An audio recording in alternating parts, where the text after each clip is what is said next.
परमात्मा कहते हैं कि मानव शरीर प्राप्त करके जो प्राणी परमात्मा की भक्ति नहीं करते, वो चाहे कितने धनवान बन जावें, चाहे पूरी पृथ्वी के शासक हो जाएं, वो पूरी पृथ्वी का राज्य भी उसके पूर्व जन्मों के पुण्य कर्मों के कारण ही उस प्राणी को प्राप्त होता है।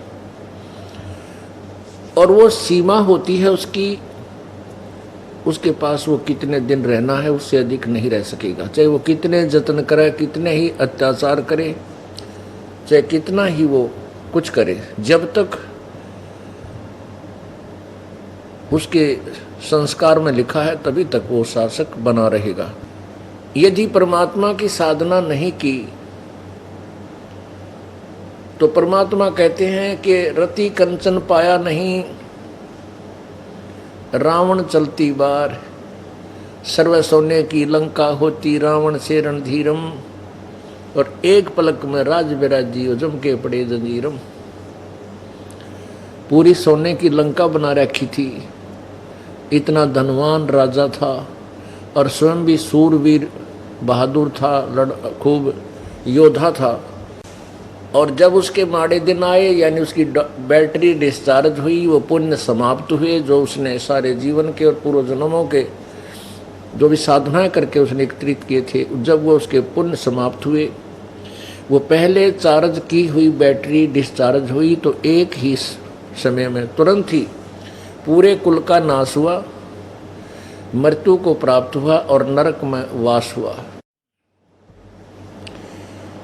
परमात्मा हमें बताना चाहते हैं कि रावण चलते समय एक रति यानी 1 ग्राम भी सोना साथ नहीं ले जा सका, और सारा जीवन, सारी भक्ति माया प्राप्ति के लिए ही उसने डिवोट किया, अपना पूरा जीवन उसी पर लगा दिया। इसलिए परमात्मा कहते भजन करे राम दुआई रे, भजन करे राम दुआई रे, भजन करे राम दुआई रे, भजन करे राम दुआई रे।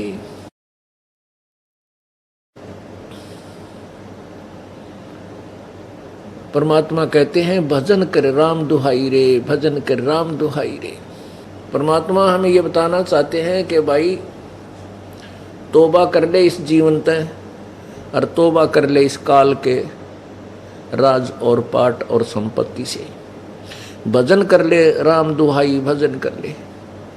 पूरी पृथ्वी का शासक जब अपना जीवन समाप्त करके जाता है, पहले वो पृथ्वीपति था, फिर एक चूहे की जुन्नी पा करके थोड़े से बिल में अपना जीवन पास कर रहा है। कहते वो चकवे हो गए चूहा, चकवे माने चक्रवर्ती राजा थे, वो फिर चूहे की योनि को प्राप्त हुए। ओ तेरा गजब हो।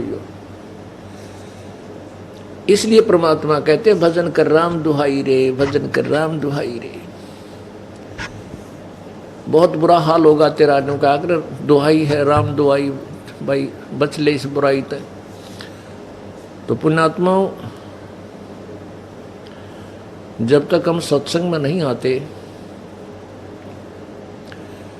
हम ये भी नहीं जान पाते कि जो दिनचर्या हमारी है, प्रतिदिन जो क्रियाएं और कर्म हम कर रहे हैं, चाहे वो भक्ति के हैं, चाहे वो संसारिक कर्म है, वो हमारे अच्छे हैं या बुरे हैं। यानी जो कर्म हम कर रहे हैं वो हानिकारक हैं या लाभदायक हैं, ये भी निर्णय हम नहीं ले सकते। जब हम परमेश्वर के उस तत्व ज्ञान को सुनते हैं, फिर हम ये डिसीजन ले सकते हैं, निर्णय ले सकते हैं कि ये कर्म बुरे हैं, ये अच्छे हैं। फिर हम अच्छे कर्मों को करने का प्रयत्न करेंगे और बुरों से बच जाएंगे।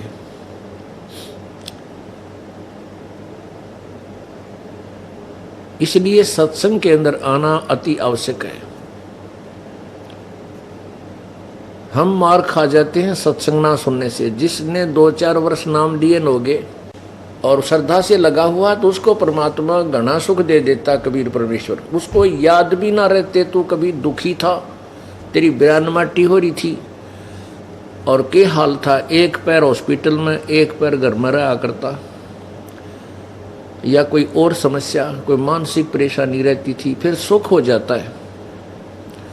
सुख होने के बाद ये काल फिर अपनी और चाल चलता है, क्योंकि काल का तो प्रयत्न रहता है किसी प्रकार इसको परमेश्वर से दूर कर दूं, फिर यूं कितने धक्के खाए जा। तो उसके मन में रह रह कर कुछ ना कुछ खरपतवार पैदा होते रहते हैं, और यदि वह सत्संग में नहीं आता है तो कुछ दिनों के बाद उसके अंदर वही सांसारिक बातें घर कर जाती हैं। अब जैसे किसान बीज बोने से पहले जमीन को बहुत संवारता है, उसमें से पूरा सारा कुबाड़ अड़ंगा वो घास निकाल देता है और खेत को खूब साफ सुथरा करके बीज बोता है गेहूं का, उसमें खाद पानी डालता है। उसके उपरांत भी उसमें बहुत सा घास फिर उग जाता है, तो उसके लिए भी प्रयत्न करता है, या तो हाथ से पाड़ता है या आजकल एक दवाई चल पड़ी है उस दवाई को डालता है जो घास को जला देती है और पौधा स्वस्थ रह जाता है। जैसे हम प्रतिदिन कपड़ा पहनते हैं, चाहे आप कितने साफ सुंदर मकान में रहिए दिन में, शाम तक आपके कपड़े का अवश्य कहीं ना कहीं से धूल लगेगी, मैल लगेगा, पसीने से लगेगा। तो उसको प्रतिदिन साफ करना होता है, तो वो कपड़ा स्वच्छ रहता है। इसी प्रकार हमारे अंतःकरण में यदि हम सत्संग के अंदर नहीं आते हैं, महीने में 15 दिन में हमारे अंदर अंतःकरण के अंदर मैल जमना प्रारंभ हो जाता है। चाहे हम कितने सियाणे बने रहें, चाहे हम कितना ये सोच लें कि हमने सब कथाएं याद होगी, हमने सब ज्ञान हो गया, या उसकी ओर काल की चाल है, जो ऐसी भावना भी मन में आती है। एक कर्महीन कहता है कि एक भगत से मैं कहने लगा कि तो सत्संग में आ जा भाई, क्यों नहीं आता, क्या बात है? तो वो कहता है कि सत्संग तो नए भगत सुना कर, हमने सत्संग की क्या आवश्यकता, हम तो तीसरा नाम भी मिल गया। तो वो डूब चुका है, वो परमात्मा से कट चुका है, जिसमें ये भावना आएगी। तो ये कारण यही है कि सत्संग में न आने से उसके अंदर ऐसी दुर्भावना, ऐसी बकवादे भरने लग जाएंगी, और फिर काल कोई सा झटका दे देगा उसके ऊपर, क्योंकि भगवान से कट ऑफ हो चुका है, परमात्मा का सारा विशेष नहीं रहा। फिर उसके घर में ऐसी चोट लग जाएगी, फिर नो कहेगा ले, क्योंकि रिश्तेदार आएंगे वो सारे बिना नाम वाले, जो उसके दुख दर्द में सहयोगी होंगे, तो फिर वो उसमें और रंग भर देंगे। बता के लाभ मिला तने, तेरा लड़का मर गया या कोई और हानि होगी, तो उसका भी पक्की जच जाएगी, हाँ बता के लाभ हुआ मुझे वहाँ से। अरे कर्म ठोक, भगवान का कनेक्शन काट लिया, नाम तेरा कट गया। अब सहयोग कौन देगा तेने? परमात्मा कैसे साथ देगा तेरे पर? ये आपत्ति आनी थी, यदि तू शरण में होता तो ये नहीं होना था। तो ऐसे हम मार खा जाते हैं। तो इसलिए पुण्यात्माओं, सत्संग में आते रहना चाहिए। एक भी सत्संग अटेंड कर लो महीने में तो भी बहुत सारा मिलेगा, और लेकिन जितने कर लो उतने थोड़े समझना। और वो सुख जो उसको प्राप्त हुआ उसका दुश्मन बन गया। परमात्मा कहते हैं सुख के माथे पत्थर पड़ो जो ना मर देते जा, कहते आग लगे इसे सुख के जो भगवान का से दूर कर दे, और बलिहारी उस दुख के जो पल पल नाम रटावे। वरदान है आपके ऊपर वो दुख जो आपको परमेश्वर के चरणों में ले आया, और दुश्मन है वो सुख जो पूर्व जन्म की कमाई से आज कोई अच्छा अधिकारी बना है, कोई मंत्री, एमएलए, चीफ मिनिस्टर, प्रधानमंत्री बना है, राष्ट्रपति बना है। यदि वो सतभक्ति से दूर है तो दुर्भाग्य है उस प्राणी का। वो पिछले जन्म की मलाई को अपनी को प्रयोग कर रहा है, जब ये समाप्त हो जाएगी तब देखना उसकी क्या दुर्गति होगी। भारत के राष्ट्रपति ज्ञानी जैल सिंह जी जब राष्ट्रपति पद से वो हट गए थे, उसके बाद उनका एक्सीडेंट हो गया, पैरालाइसिस होकर के 6 महीने तक दुर्गति को प्राप्त होकर के उनका शरीर अंत हुआ। पुण्यात्माओं, इन दृष्टांतों को देखकर हमें डर लगना चाहिए। और कहते हैं जीवत जग में जूती पड़े फिर जम तोड़े छाती। इसी जन्म में भी उसकी दुर्गति हो जाएगी। जो भक्ति परमात्मा से दूर है, जब उसकी पूर्व जन्म की वह बैटरी डिस्चार्ज हो लेगी और फिर यम के दूत बिरानमाटी करेंगे, वहाँ कोई बचाने वाला नहीं है जब तक सतगुरु साथ नहीं। इसलिए परमात्मा हमें बार बार कहते हैं, भाई लूट सको तो लूटियो, राम नाम की लूटी, पीछे फिर पछताओगे, प्राण जहांगे छूट। नहीं भरोसा देह का, विनस जावे छन माही, श्वास उश्वास में नाम जपो भाई, और यतन कछु नाही। श्वास उश्वास में नाम जपो, व्यर्थ श्वास मत खो, ना जाने इस श्वास को हो, आवन हो के न हो। पुण्यात्माओं,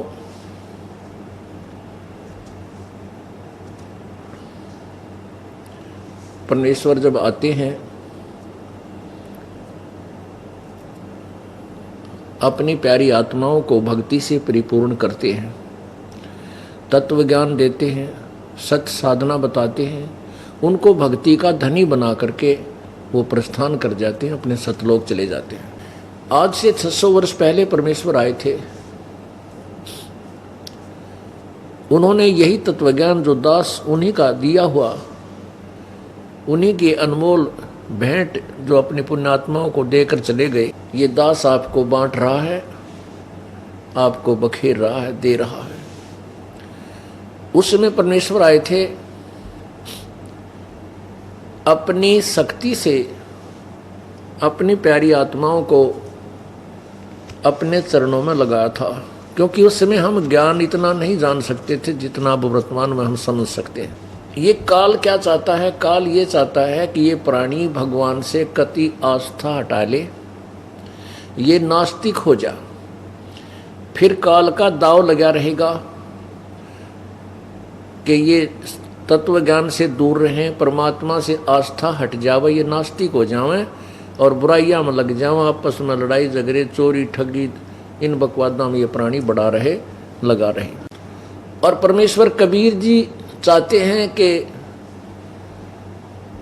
कलयुग के इस बिचली पीढ़ी के समय तक, जो अब वर्तमान में ये शुभ समय चल रहा है, इस तक परमात्मा की महिमा, परमात्मा की समर्थता प्राणी के हृदय में बनी रहे। इसलिए परमेश्वर स्वयं ही आते हैं और स्वयं ही भिन्न भिन्न रूप धारण करके ऐसी अनहोनी कर देते हैं, जिस कारण से कई वर्षों तक, एक दो एग्जाम्पल, कई वर्षों तक उसी का सहारा लेकर ये प्राणी भगवान की तरफ आकर्षित रहता है।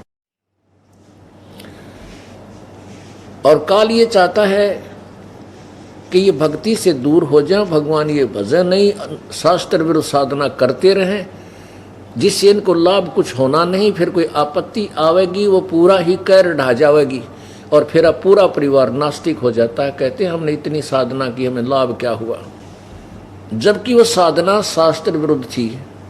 गीता जी अध्याय नंबर 16 के श्लोक नंबर 23 में कहा कि शास्त्र विधि को त्याग कर जो मनमाना आचरण, मनमानी पूजा करते हैं, उनको न तो कोई सुख हो, न उनकी गति हो, और न ही उनके कोई कार्य सिद्ध हो, उनको सिद्धि प्राप्त हो, कुछ नहीं हो सकता, अर्थार्थ व्यर्थ है। तो हम सभी पहले शास्त्र विधि त्याग का मनमाना आचरण लोक वेद के आधार से कर रहे थे, और जो आपत्तियां आनी थी वो पूरी ही आ जाती थी। इस कारण से मानव समाज नास्तिक होता जा रहा था। फिर उन्होंने जो लाभ हम परमात्मा से लेने के लिए कमर कसकर चले थे, साधना करने लगे थे, वो उस साधना से भगवान का लाभ हमें मिला नहीं। फिर वो साधना ही छोड़ दी। एक माई, बहुत से ऐसे उदाहरण हैं, एक ही पुत्र था एक माई का, और उसके लिए उस माता ने अपने बेटे की सुरक्षा के लिए, उसकी लंबी आयु के लिए इतनी साधना की, बहुत ज़्यादा। जिसने भी जहाँ बताया वहीं पहुँच जाती थी। राम की, कृष्ण की, हरि ओम जाप, हरे कृष्ण राधे श्याम, ओम नमः शिवाय, और एकादश संत की भी शरण उसने ले रखी थी। और फिर भी वो लड़का मर गया, इकलौता पुत्र, विधवा थी वो बहन।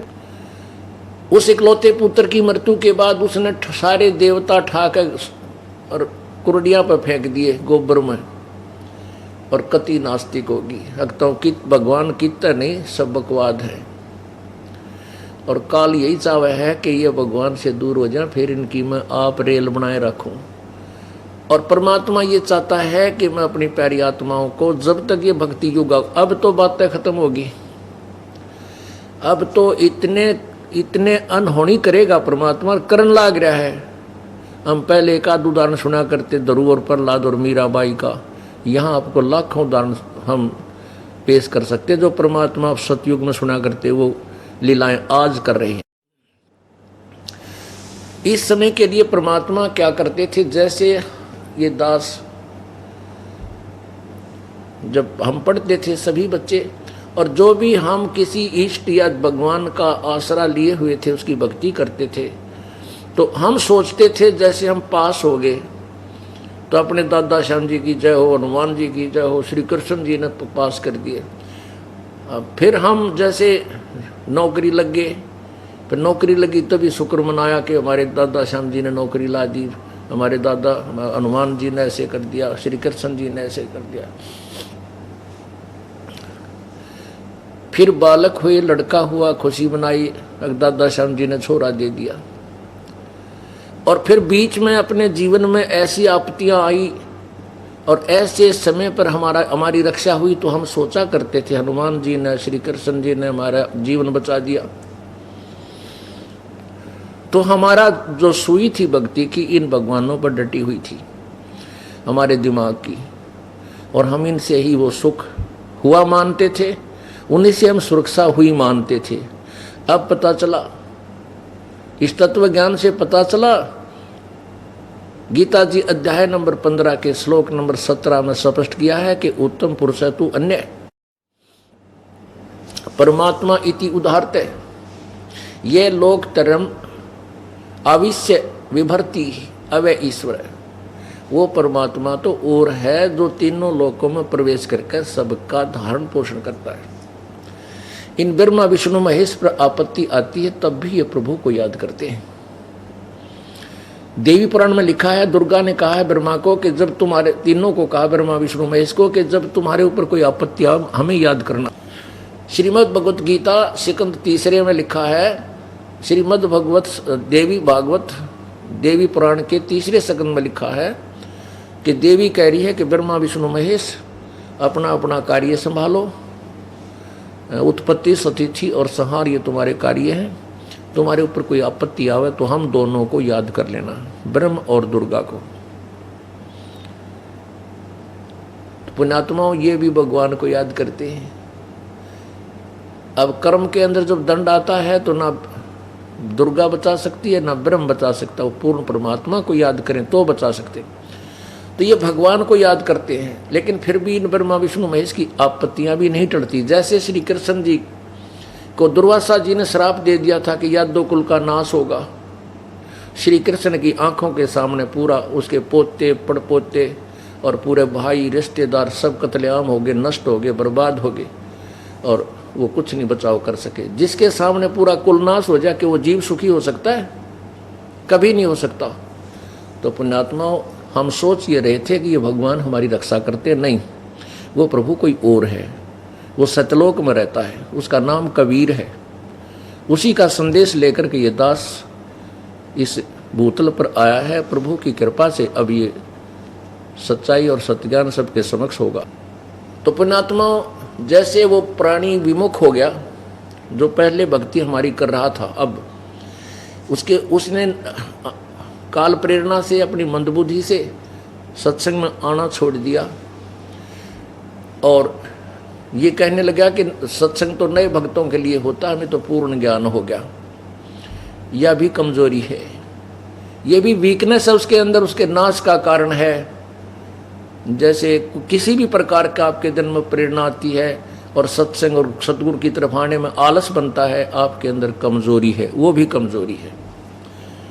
एक बूढ़ा बीमार हो गया, एक बुजुर्ग था, वो कुछ तो पहले अस्थि पिंजर सा था, कुछ बुखार हो गया उसका। डॉक्टर के पास गया, डॉक्टर से बोला जी मेरे कमर में दर्द रहता है। डॉक्टर बोला, उसने देखा, डॉक्टर ने, ये तो दुर्बल है, बहुत ही कमज़ोर आदमी है, शक्तिहीन हो चुका है। तो कहने लगा बाबा तेरा जो है ना कमज़ोरी है। ने बोला जी मेरे सिर में भी दर्द हो जाता है। डॉक्टर बोला कमज़ोरी है बाबा। ओवर्द बोला जी मेरी पिंडी भड़कती रहती है, दर्द रहता है पिंडियों में। डॉक्टर बोला जी कमज़ोरी है। बूढ़ा बोला जी मैं खड़ा हूँ जो मन चक्कर आवे। डॉक्टर बोला बाबा कमज़ोरी है। और बूढ़ा छो मार गया। बोला तो डॉक्टर है गम चक्कर, एक के बाद जाना कमजोरी है, कमजोरी है, और भी जाना क्यों? डॉक्टर बोला यह भी कमजोरी है, क्योंकि कमजोर आदमी ने गुस्सा आया करे, जिसके अंदर शक्ति कम हो, मर्यासा हो, वो छो गणा हुआ करे उसने। तो पुण्यात्माओं, किसी प्रकार का भी आपके अंदर सत्संग और भगवान की भक्ति में कुछ भी आनाकानी बन रही है तो वह कमजोरी है आपकी, अरुचि है आपको। पुण्यात्माओं, ये सत्संग ये दास 15 साल से सुना रहा, लगभग 14 वर्ष से, वही कथा, वही ज्ञान। और आज तक जब सुनाता हूँ मेरी आत्मा गदगद हो जाती है, या बाद में स्वयं भी अपने द्वारा ही भरी हुई सीडी को सुनता हूँ, आत्मा रोने लग जाती है, क्योंकि ज्ञान परमात्मा का है, दास का नहीं है। और जो यूँ कहता है कि मैं सत्संग में ये बात तो मेरे याद हो रही है, गुरुजी बताएंगे, तो वह भी कमजोरी है। जैसे हम प्रतिदिन आहार करते हैं, वो रोटी होती है, सब्जी में परिवर्तन भले ही हो जाए, रोटी वही होती है। और पहले हम गाँव में रहा करते, जब किसी सब्जी रोटी थी तो कभी चटनी ला दी या वैसे दूध गिल खा ली। तो पुण्यात्माओं, भोजन वही होता है, सुबह भी रोटी वही, शाम ने भी वही, और भूख अच्छी लग जाए दोपहर ने भी वही। तो तीनों समय भूख बराबर लग रही है तो आप स्वस्थ हैं। और उसी भोजन को किसी भी टाइम में आपको अरुचि हो जाती है, इच्छा नहीं बनती है, भूख नहीं लगी है, तो आप अस्वस्थ हो चुके हो। इसी प्रकार इस सत्संग और भक्ति के बारे में, इन कथाओं के विषय में अपने ऊपर आप समझ लेना कि जैसे आत्मा अस्वस्थ हो जाती है। तुलसी पिछले पाप से हरि चर्चा ना भावे, जैसे जबर के बेग से भाई भूख बेदा हो जावे। जैसे किसी को बुखार हो गया हो, जबर हो, तो उसको भूख नहीं लगती। और ये प्रतिदिन खाने वाला स्वादिष्ट भोजन भी कड़वा लगता है, अस्वादिष्ट हो जाता है। काजू का मनुखा दाख, सेब संतरे जो कितने मीठे होते हैं, स्वादिष्ट होते हैं, वो भी कड़वे लगते हैं, बहुत बुरे, नीम जैसे कड़वे उनको लगते हैं। किसको? जिसको बुखार हो गया। तो पुण्यात्माओं, इसी प्रकार जो पाप कर्मों से ग्रस्त है प्राणी, उसको परमात्मा की कथा, परमात्मा की चर्चा रूपी मनुखा दाख, सेब संतरे और ये आहार भोजन अस्वादिष्ट लगने लग जाता है। अब इसका उपचार क्या है? इसका विकल्प क्या है कि इस बुखार को उतारा जाए ताकि ये स्वादिष्ट लगे? उसके लिए कड़वी कैप्सूल, कड़वी दवाई को, जैसे मलेरिया है तो कड़वी कोनीन खानी पड़ेगी, वो गोलियां। ना रुचि हो तो भी फांकी मारनी पड़ेगी। उन कड़वी दवाइयों के खाने से वो स्वस्थ होगा, और जब वो स्वस्थ हो जाएगा तो फिर वह सूखी रोटी भी वो समय पर खा जाएगा। उसने भूख इतनी ज़बरदस्त लगेगी कि सब्जी की इंतज़ार भी नहीं करेगा, सूखी रोटी खा जाएगा। और जब वो बीमार होता है, कदे खिचड़ी बनवावे, एक बार जीभ कला कहने का मन ना अच्छी लगती, रख दे एक तरफ, फिर कभी चावल बनवा ले, कुछ खा ही नहीं सकता वो, और फिर वो सूखी रोटी ऐसी लगे जैसे मिश्री लगा करे। तो पुण्यात्माओं, जिनके ऊपर पाप कर्मों का दबाव है वो प्राणी राम नाम की चर्चा नहीं सुन सकता। क्यों नहीं सुन सकता? क्योंकि उसको कड़वा लग रहा है, उसके ऊपर पाप कर्मों का इतना दबाव है। उसका ट्रीटमेंट क्या है, उसका उपचार क्या है, उसको ना चाहते हुए भी ये परमात्मा की ये कुनीन रूप में, दवाई रूप में ये सत्संग विचार सुनने ही पड़ेंगे, जो कानों के माध्यम से उसके शरीर में प्रवेश करेंगे और अंतःकरण के मैल को साफ कर देंगे। और कुछ दिनों में इतनी रुचि बनेगी उस प्राणी की भक्ति में, परमात्मा के इस ज्ञान में, 100 काम त्याग कर और सैकड़ों किलोमीटर चला जाएगा। जैसे पुण्यात्मा हर 10वें दिन कितनी उमंग के साथ अपने बच्चों को साथ लेकर के आप भी पहुंच जाते हैं। तो आपका बुखार उतर गया, आपके पाप कर्म समाप्त होने लग रहे हैं, बहुत कम हो गए हैं। इसलिए आपको प्रभु की इस भक्ति रूपी इस खुराक में रुचि घनी बन गई। और पुण्यात्माओं, जो सत्संग में नहीं आते वो प्राणी कर्महीन है, बहुत पछताएंगे बाद में। अवश्य आना चाहिए, ठीक है, पूरा सदस्य पूरा परिवार नहीं आ सकता है तो महीने में 6 सत्संग होते हैं, 6 दिन, तो 6 दिन में पूरा परिवार आ सकता है, एक एक दो दो करके। अवश्य आते रहना चाहिए और सत्संग सुनना चाहिए, तो इस प्रकार हम अपने इस उद्देश्य को पूरा कर सकेंगे। परमात्मा क्या बताते हैं कि मानव शरीर प्राप्त प्राणी परमात्मा को नहीं भजते हैं, वो कर्महीन और पाप आत्मा है। मानुष जन्म पाय के जो नहीं रटे हरि नाम, जैसे कुआ जल बिना फिर बनवाया किस काम। ओए होए, एक मनुष्य शरीर मिला है और इसमें भक्ति नहीं करते तो ऐसा है जैसे कोई सुंदर कुआ बना रखा हो, कूप पक्का भी कर रखा हो और उसमें जल ना हो। उसका नाम कुआ अवश्य है लेकिन गुण कुएं के नहीं है। ऐसे ही जो मनुष्य जीवन प्राप्त करके प्राणी सत भक्ति नहीं करता, अन्य भक्ति, अन्य साधना, आन उपासना, अन्य देवताओं की पूजा जो गीता जी में मना किया वो भी करता तो भी व्यर्थ है, उसका जीवन बर्बाद हो रहा है। नकली संतों के पास भी जो साधना करे वो भी अपना जीवन बर्बाद करे। मानुष जीवन में मनुष्य शरीर प्राप्त प्राणी 2 प्रकार के होते हैं। एक तो वो प्राणी हैं जो पिछले जन्म जन्मांतर के शुभ कर्मों से युक्त हैं, वो किसी जन्म में परमात्मा की शरण में रहे हुए हैं, कबीर परमेश्वर की शरण में। जैसे आज से 600 वर्ष पहले परमेश्वर आए थे बनारस में, उस समय 64 लाख शेष प्रभु के हो गए थे और उस समय परमेश्वर ने उनको केवल प्रथम नाम दिया था, सत्य नाम भी किसी को नहीं दिया था। और प्रथम नाम भी केवल 5 नाम का था। ये प्राइमरी क्लास है, अर्थात ये तो फर्स्ट एड समझो। वो 5 नाम कौन से थे जो आपको हम प्रथम मंत्र में देते हैं? पहला और लास्ट वाला छोड़ दो, बाकी शेष वो 5 रह जाते।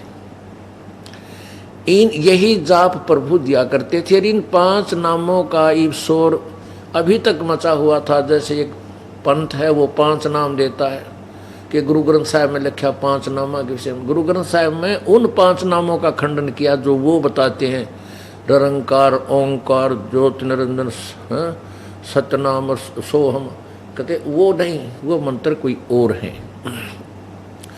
इन 5 मंत्रों के प्रभाव से 64 लाख शिष्य हुए। प्रभु की अपनी वर्ड पावर से, शब्द शक्ति से उनको बहुत लाभ हुए और इतने सुख हुए कि उन्होंने परमात्मा के अतिरिक्त कुछ दिखाई नहीं देता था।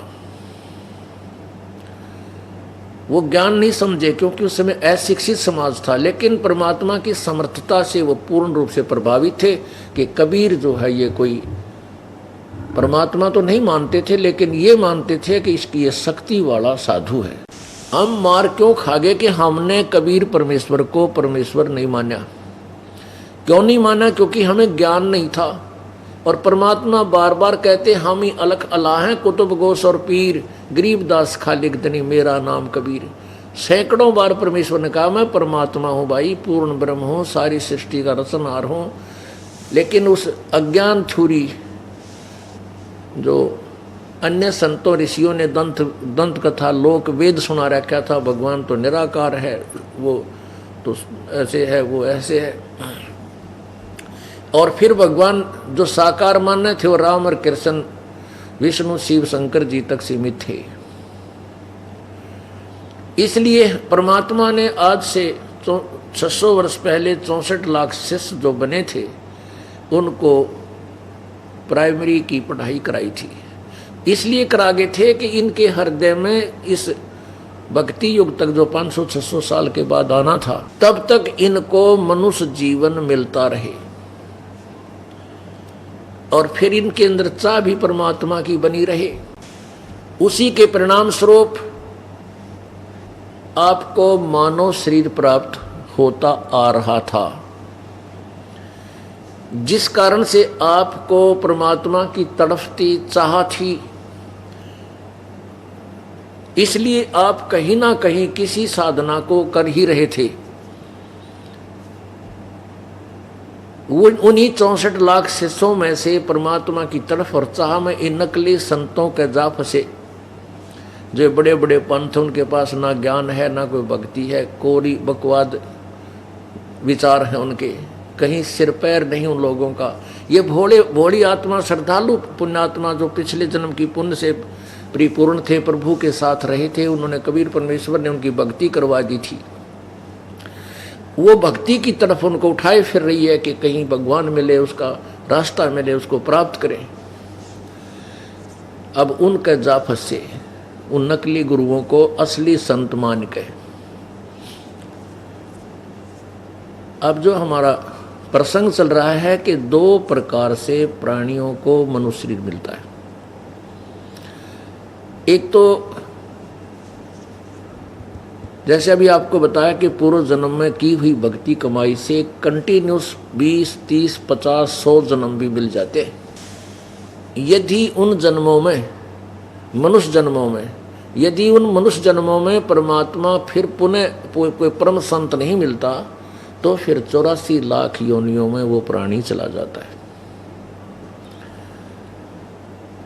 और फिर क्या विधान है इस काल भगवान का?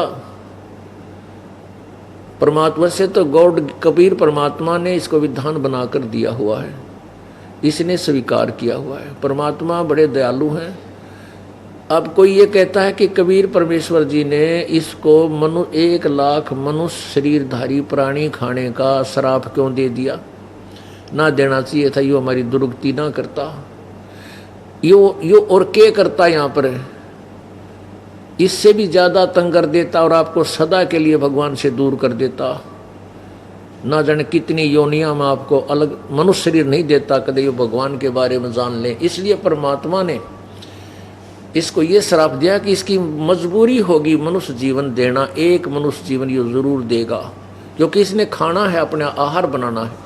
और परमात्मा ने पता था कि जिनको मनुष्य जीवन मिलेगा तो मैं इनकी बुद्धि खोल दूंगा, समझा दूंगा, इनको कभी मिल लूंगा, जाकर इनको काट लाऊंगा, निकाल लेकर आऊंगा। तो एक विधान है कि 84 लाख योनियों के पूरे एक टर्न को पूरा करके उसमें ये प्राणी सब शरीरों में घूम करके एक मानव शरीर फिर प्राप्त करता है। ये नियम है। चाहे कितना ही पापी हो, चाहे राक्षस हो, चाहे शेर योनि में रहा हो, किसी प्रकार का भी, उसको भी एक मनुष्य जीवन फिर मिलेगा। और दूसरे वो प्राणी हैं जो आपको बताया कि जो पिछले पुण्य कर्मों से कंटिन्यूस लगातार मनुष्य जीवन प्राप्त करते हुए आ रहे हैं। ये 2 प्रकार से मनुष्य जीवन प्राप्त प्राणी होते हैं। जो मनुष्य जीवन से ही तुरंत आए हैं वो भक्ति मार्ग को तुरंत स्वीकार कर लेते हैं। चाहे उनको कोई सिंपल सी कहानी कथा सुना दे तो भी वो पीछे लग जाते हैं, बड़ा महात्मा है, मुझे भी बता दो भगवान की विधि। और जो टर्न वाइज जिनको शरीर प्राप्त है, टर्न वाइज मीन 84 लाख योनियों में से, शरीरों में से धक्के खा के कस, कुत्ते, गधे, सुअर, कीड़े मकोड़े, जंगली जानवर, पानी के या जड़ वृक्ष, ये सभी योनियां भोग कर जो पुनः मनुष्य जीवन प्राप्त है, उनमें क्या अंतर है कि जो मनुष्य शरीर प्राणी जो मनुष्य शरीर से तुरंत आए हैं उनको तो वो तो शीघ्र स्वीकार कर लेते हैं भगवान की चर्चा को, और जो टर्न वाइज जिनको नंबर टर्न वाइज जो है 84 लाख योनियां भोग कर शरीर प्राप्त है, वो भक्ति के निकट नहीं आते। और जो टर्न वाइज जिनको शरीर प्राप्त है, टर्न वाइज मीन 84 लाख योनियों में से, शरीरों में से धक्के खा के कस, कुत्ते, गधे, सुअर, कीड़े मकोड़े, जंगली जानवर, पानी के या जड़ वृक्ष, ये सभी योनियां भोग कर जो पुनः मनुष्य जीवन प्राप्त है, उनमें क्या अंतर है कि जो मनुष्य शरीर प्राणी जो मनुष्य शरीर से तुरंत आए हैं उनको तो वो तो शीघ्र स्वीकार कर लेते हैं भगवान की चर्चा को, और जो टर्न वाइज जिनको नंबर टर्न वाइज जो है 84 लाख योनियां भोग कर शरीर प्राप्त है, वो भक्ति के निकट नहीं आते। उनको कथा राम नाम की चर्चा सुनावे जब वो सुनते ही नहीं। पुण्यात्माओं, अब परमात्मा की रोशनी में, तत्व ज्ञान की रोशनी में हमें दिखाई देने लगा कि हमारे दादा, ताऊ, चाचा और दूसरे दादा जो दादा के भाई थे, चाचे ताऊ थे, वो अच्छी आत्मा थी, लेकिन भगवान की चर्चा सुनकर भी राजी नहीं थे। अब पता चला कि वो किस योनि से आए हुए प्राणी थे। राम नाम उनके सपने में भी नहीं था, कहते सारे जीवन में भी जिक्र, पूरे दिन में भी एक बार राम का जिक्र हमने नहीं सुना उनके मुंह से। और वहां इस दास को पटक दिया काल ने ठाके, और बचपन से ही ना कदे दादा देखा ना पिताजी देखे, भक्ति के विषय में, राम के विषय में कोई जिक्र करते, और फिर भी इतनी प्रेरणा शरीर के अंदर, इतनी प्रेरणा आत्मा के अंदर, परमात्मा की चाह तड़फ। अकेला जाता खेतों में किसी काम बस, अकेला जाता, अकेला जानबूझ का आता, रोता था भगवान के लिए, कहाँ है तू, कैसे मिलेगा, ना मिलो कम से कम तेरा नाम तो मेरे पास है तेरा। तो ऐसे प्रेरणा थी। या तो पुण्यात्माओं, आपका सौभाग्य है कि आपको परमात्मा की तड़फ है, परमेश्वर ने कभी पहले भी संभाला था, और आज फिर आपको किसी ना किसी श्याम दाम दंड भेद कोई सी रीति से भी आपके ऊपर अप्लीकेबल करके भगवान अपने चरणों में ले रहा है। किसी को लालच में, किसी को कोई दंडित है, किसी के ऊपर इतना दुख आ रहा है, वो कहीं भी ठीक नहीं हो रहा, आते ठीक करेगा। तो श्याम दाम दंड भेद, ये ज्ञान की भिन्नता आपको बता करके चरणों में ले रहे हैं। कोई न कोई तरीका अपना करके अपने चरणों में लेकर के आपको अब पार करेगा भगवान। ये समय आ गया पार होने का। पुण्यात्माओं, काल ने इतना जबरदस्त जकड़ रखा हमारे को। अब 5-4 वर्ष आप इस भक्ति में लगोगे, 10 वर्ष हो गए तो कहना है कि आपको इतना सुख देगा, आपके बच्चे भी सेट हो जाएंगे बढ़िया, और बच्चे क्योंकि भक्ति से परिपूर्ण हो जाएंगे, वो आपको प्यार भी गणा देंगे। फिर पोता पोती होंगे आपका, वो और ही अच्छे शुभ कर्मी आएंगे, क्योंकि परमात्मा का नियम है कि वो अच्छे पुण्यकर्मी प्राणियों को वहाँ भेजेगा जिनकी भक्ति अधूरी रह रही है पूर्व जन्म की, कि जहाँ पर भक्ति अपनी फुल स्वयं पर हो चुकी होगी। अब ये जो बच्चे आ रहे हैं आपके घरों में, इनके पुण्य कर्मों की कोई गिनती नहीं है, इतने अच्छे कर्म का। और इन बच्चों के आगे चल कर इतना अच्छा व्यवसाय होगा, सबसे देश सबसे न्यारे होंगे आपके बच्चे, आपके परिवार सबसे ज़्यादा धनी होंगे, और भक्ति के धनी तो ये होंगे ही होंगे। तो ज्ञान के अभाव से आप फिर मार खा जाओगे। पहले से कितना कष्ट आ गया है और लास्ट में सुख हो गया तो आदमी सारे दुख न भूल जाता है। ये काल का एक भयंकर जाल है। इसलिए सत्संग और इस ज्ञान का सहयोग रखना होगा, आपने इसको साथ रखना होगा, अंतिम सांस तक सत्संग सुनना होगा।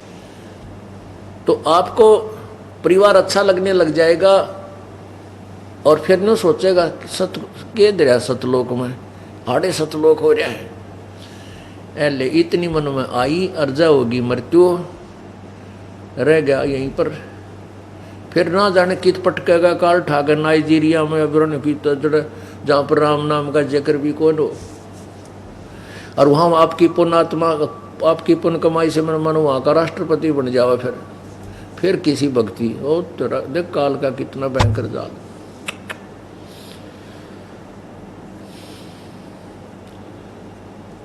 पुण्यात्माओं, परमात्मा कहते हैं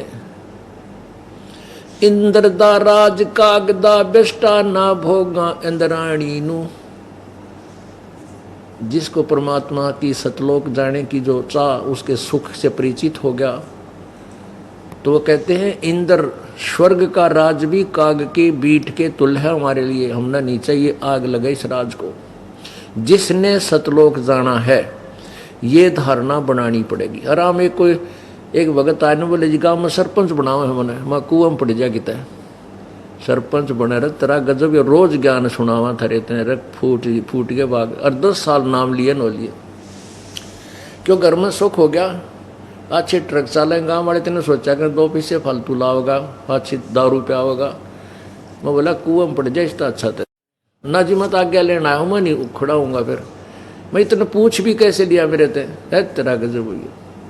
तो पुण्यात्माओं, इस काल का भयंकर जाल है, इससे बचना पड़ेगा। आपने इस ज्ञान को आधार बनाना पड़ेगा।